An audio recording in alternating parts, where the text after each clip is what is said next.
ada wabah virus corona yang melanda saat ini di Tiongkok, tentu ini akan ada efek domino dan juga bagaimana pukulan terhadap berkembangnya ekonomi secara global. Dan karena memang seperti yang kita ketahui bahwa sepertiga dari pertumbuhan ekonomi global ini juga berasal dari negeri. Sementara itu, virus corona yang melanda Tiongkok dikhawatirkan memberi dampak negatif bagi pertumbuhan ekonomi secara global. Sebab Tiongkok menjadi salah satu negara yang memberikan kontribusi terbesar bagi perkembangan perekonomian dunia. Saudara, wabah virus corona tidak hanya berbahaya bagi kesehatan. Corona juga berpotensi mengancam perekonomian domestik. Ya, setidaknya saudara, dua sektor utama yakni perdagangan global dan juga pariwisata patut menjadi perhatian pemerintah agar wabah corona tak berdampak signifikan melumpuhkan perekonomian. Presiden Joko Widodo menilai ekonomi Indonesia tengah dalam tantangan yang cukup berat tahun ini. Jokowi menyebut virus corona dan efek perang dagang akan memukul perekonomian Indonesia. Jokowi mengatakan ada penurunan aktivitas ekonomi di Indonesia akibat dunia yang melemah. Sektor yang terganggu pariwisata, perdagangan, dan investasi. Untuk itu Jokowi meminta seluruh pihak untuk terus bekerja dan mencari berbagai sektor ekonomi dunia juga sangat besar. November 2019, di sektor perdagangan barang dan jasa, turis Tiongkok investasi, yang datang ke Indonesia. Global. Posisi kedua adalah turis dari Singapura. Berdasarkan laporan bersama lembaga riset London Group dan Mercator Institute.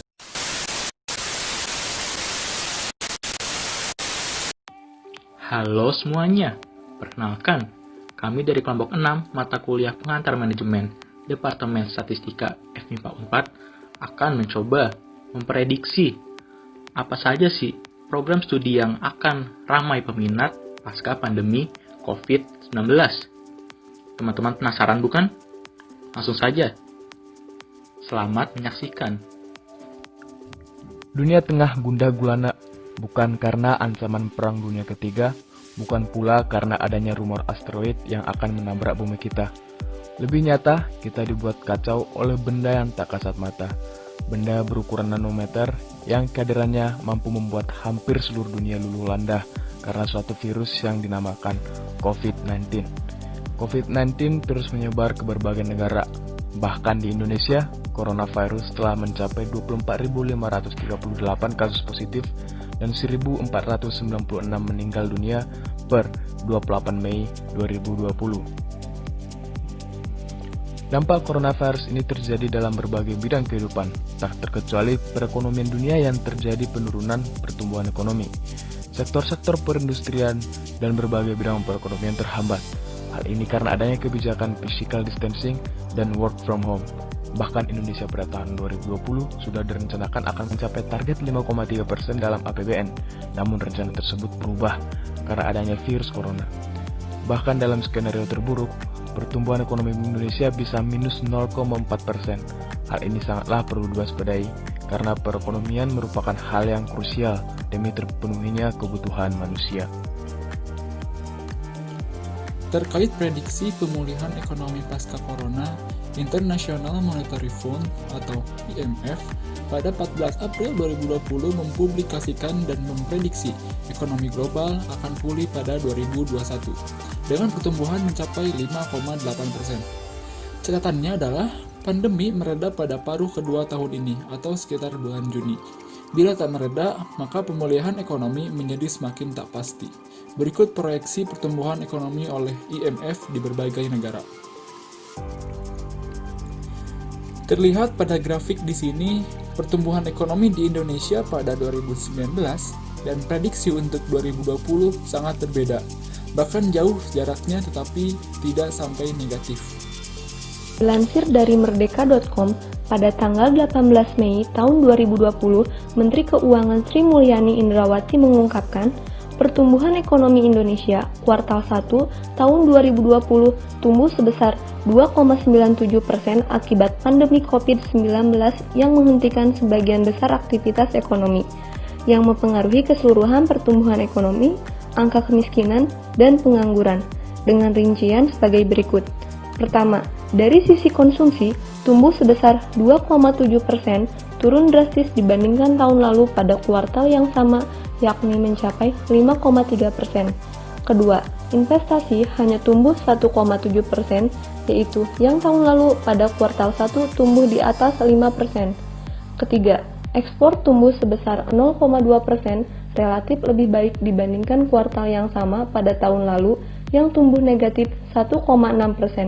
Keempat, manufaktur yang tumbuh 2,1% dibandingkan tahun lalu 3,9%. Kelima, perdagangan tumbuh 1,6%, anjlok dari pertumbuhan tahun lalu 5,2%. Keenam, transportasi 1,43% dengan 5,5% pada tahun lalu.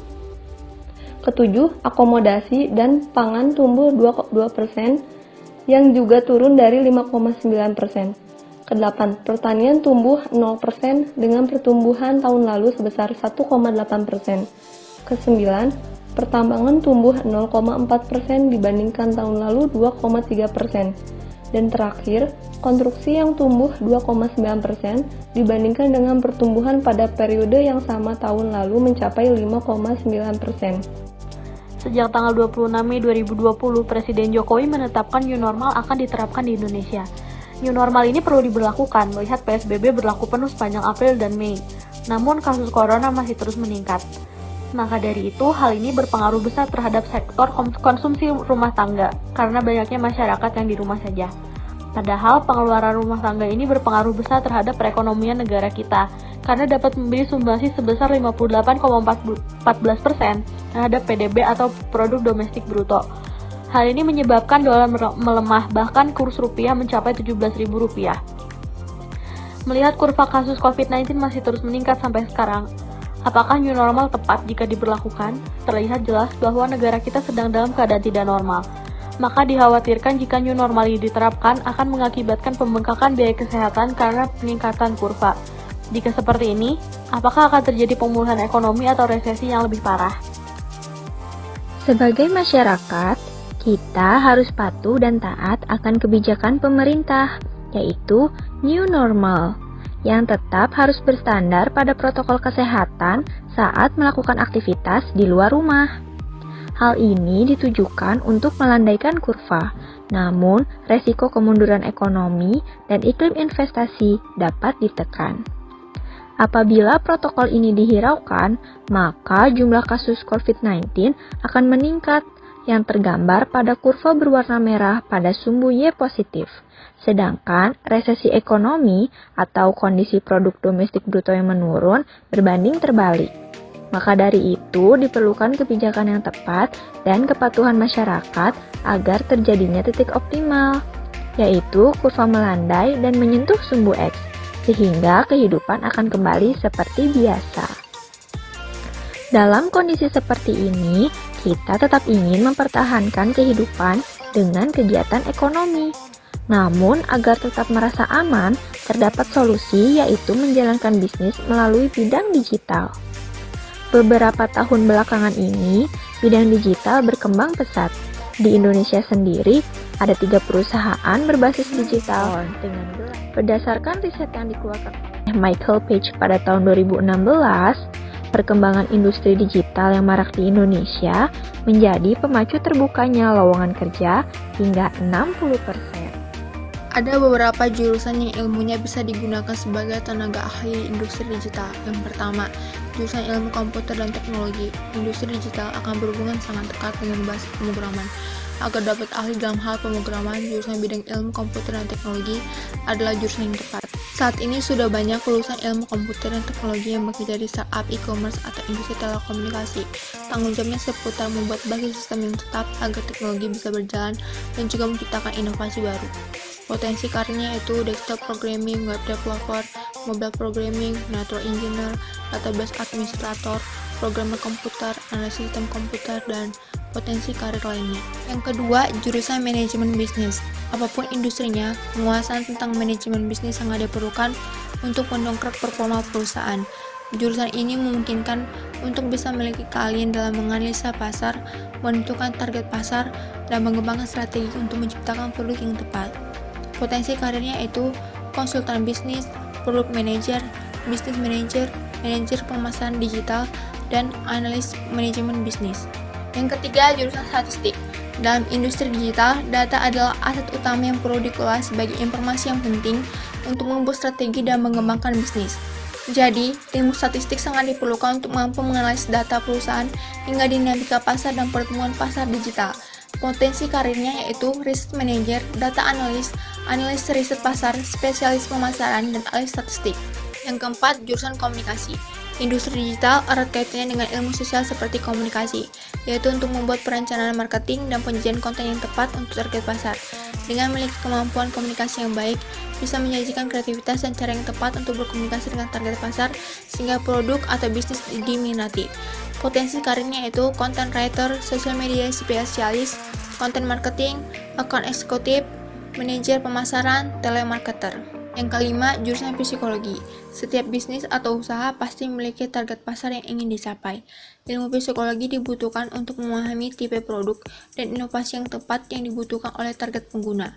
Ilmu psikologi akan sangat membantu dalam pembuatan ide dan mengeksekusinya ke dalam sebuah strategi yang tepat, sesuai dengan consumer journey dan consumer behavior. Potensi karirnya yaitu product owner, product quality, research manager, business development. Keenam, jurusan desain komunikasi visual. Setelah perencanaan dan strategi bisnis marketing yang tepat dan teknologi serta inovasi yang solutif, ujung tombak terakhir adalah mengemasnya ke dalam visual kreatif yang menarik sehingga konsumen semakin tertarik untuk membeli produk atau menggunakan bisnis tersebut. Potensi karirnya yaitu UI designer, graphic designer, art director, dan animator. Yang ketujuh, jurusan bisnis digital. Jurusan bisnis digital memiliki kekuatan pada pembelajaran bisnis dengan menggunakan teknologi digital. Jurusan ini dikembangkan untuk mempersiapkan sumber daya manusia di bidang penguasaan startup digital, marketplace, big data, dan artificial intelligence. Jurusan ini merupakan yang pertama di Indonesia dan dibuka untuk jenjang sarjana di Universitas Padjadjaran. Prospek karirnya yaitu manajerial pada berbagai industri mulai dari keuangan, perbankan, dan startup, teknopreneur, atau wirausaha teknologi. Perkembangan teknologi yang pesat membuat masyarakat bergantung pada teknologi. Tercatat pada tahun 2020 akan terjadi transaksi e-commerce di Indonesia melebihi 130 miliar. Ini merupakan peluang untuk memasuki bisnis digital untuk menjalankan roda perekonomian di Indonesia.